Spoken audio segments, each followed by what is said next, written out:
का। अपने इसी वाक्य के साथ मैं नैनो मॉडल स्कूल की छात्रा चंचल आप सभी के सामने भगवत गीता के विषय में कुछ पंक्तियां कहना चाहूंगी। आशा आप सभी को पसंद आएंगी। आज का जो विषय है कि भगवत गीता से मैंने क्या सीखा, उसके सीख, उसका अनुभव और कुछ अनुभूति आप सभी के सामने साझा करना चाहूंगी। आशा आप सभी को पसंद आएंगी। दोस्तों, जब आप पहली बार भगवत गीता को पढ़ते हैं तो एक धृतराष्ट्र के रूप में पढ़ते हैं। जब धृतराष्ट्र पुत्र के वियोग में व्याकुल हुए, बेचैन हुए संजय को भगवत गीता के पहले अध्याय के पहले श्लोक में कहते हैं कि धर्म क्षेत्र कुरुक्षेत्र संवेता युवस मामका पांडवश्च किम कुर्वत संजय। हे संजय, मुझे बताओ कि युद्ध की इच्छा से एक तरफ मेरे और पांडव के पुत्र युद्ध भूमि में क्या कर रहे हैं। दोस्तों, क्या कारण है कि कुरुक्षेत्र में महाभारत का युद्ध हुआ? क्या कारण है कि भगवान श्री कृष्ण ने भगवत गीता का ज्ञान अर्जुन को युद्ध से ठीक पहले दिया? कारण है जब मोह माया धन दौलत लालच के जाल में फंसकर इंसान अपने धर्म के मार्ग से भटक जाता है और अधर्म का रास्ता चुनकर अपना सर्वनाश कर लेता है, तो मनुष्य को इस सर्वनाश से बचाने के लिए स्वयं त्रिलोकीनाथ सर्वलोक महेश्वरम ने अर्थात स्वयं भगवान श्री कृष्ण ने 5000 साल पहले ये भगवत गीता का दिव्य ज्ञान दिया था। दोस्तों, मन तो सभी के पास होता है, किंतु मनोबल हमें केवल भगवत गीता से ही मिलता है। और मन में यह धारणा होनी चाहिए कि अंतिम जीत मेरी होगी, यह निश्चित परिणाम है। उसको कौन हरा पाएगा? जिसके साथ स्वयं श्री कृष्ण भगवान है। दोस्तों, जब अर्जुन अपने सगे संबंधियों को सामने देखकर घबरा जाता है और भगवान श्री कृष्ण से कहता है कि दृष्टिवेवम स्वजनम कृष्णम, अपने सगे संबंधियों को सामने देखकर युयुत्सम सब उपस्थितम, ये सब मेरे अपने ही तो हैं। सिदंती मम गात्राणि, मेरे हाथ से मेरा गांडीव गिर रहा है। मुखम च परिशुष्यति, मेरा मुख सूखा जा रहा है। और वह स्थिति में अपना निर्णय लेने से मना कर देता है और फिर भगवान श्री कृष्ण से कहता है कि अधकैनम प्रयुक्तम पापम चरति पुरुष अनिच्छनि वार्षेण बालद्वि नियोजिता, कि हे कृष्ण, कौन मुझे पाप कर्म पर लगा रहा है? मेरी तो पाप कर्म करने की कोई इच्छा भी नहीं है, कोई बलपूर्वक मुझे इस कार्य पर लगा रहा है।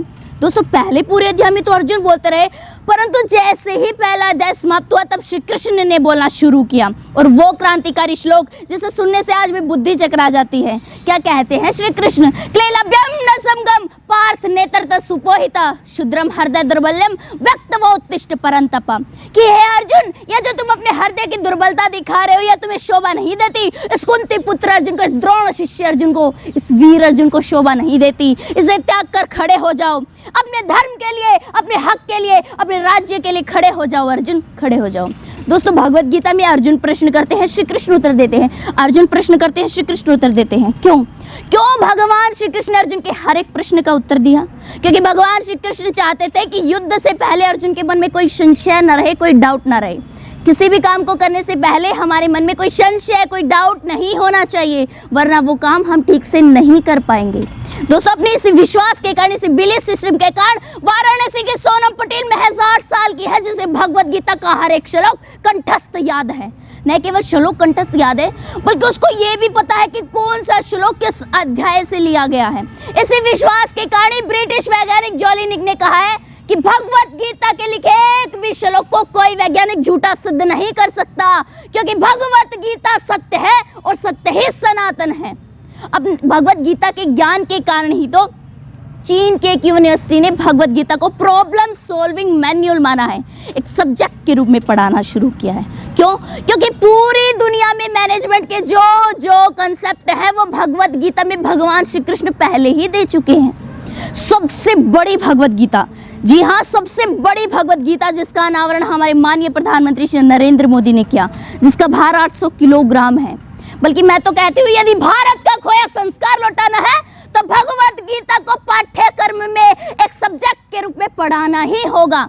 और मैं ये भी कहती हूँ कि कोर्स से गीता हटा दीजिए और कोर्स में गीता लाइए। यकीन मानिए, देश प्रदेश तेरा मेरा छोटा बड़ा अपना पराया सब कुछ सुधर जाएंगे। भगवत गीता के 3 अध्याय के 4 श्लोक में भगवान श्री कृष्ण अर्जुन को भगवत गीता का ज्ञान देते हुए कहते हैं कि तस्मात् भवामि हिंदू यानदो नियम्य भारत वर्षरम पाप मानम पर जहि हमेनम ज्ञान विज्ञान नाशनम, कि जिस व्यक्ति का अपनी इंद्रियों पर नियंत्रण नहीं होता उसका विनाश हो जाता है। इसलिए सबसे पहले हम सबको अपनी इंद्रियों को नियंत्रण में करना होगा। दोस्तों, जब दुर्योधन भगवान श्री कृष्ण युद्ध के लिए पूरी नारायण सेना मांग लेते हैं तो भगवान श्री कृष्ण अर्जुन पर व्यंग करते हुए कहते हैं कि हार निश्चित है तेरी, मत हो तू उदास। अरे माखन तो दुर्योधन ले गया, अब बची है सिर्फ छाछ। तो इस व्यंग पर अर्जुन भगवान श्री कृष्ण से कहते हैं कि जीत निश्चित है मेरी, क्यों हूं मैं उदास, माखन का मैं क्या करूंगा जब माखन चोर है मेरे पास। दोस्तों इसीलिए भगवान श्री कृष्ण ने अर्जुन को पूरी भगवत गीता सुनाकर कहा था कि मामेकम शरणम व्रजः, तुझसे कुछ ना हो तो तू मेरी शरण में आ जा। इस सृष्टि में जो कुछ भी तू कर्म कर रहा है उसे मुझे अर्पित करता चला जा और तुझे मेरा संशय रहित पूर्ण ज्ञान प्राप्त हो जाएगा।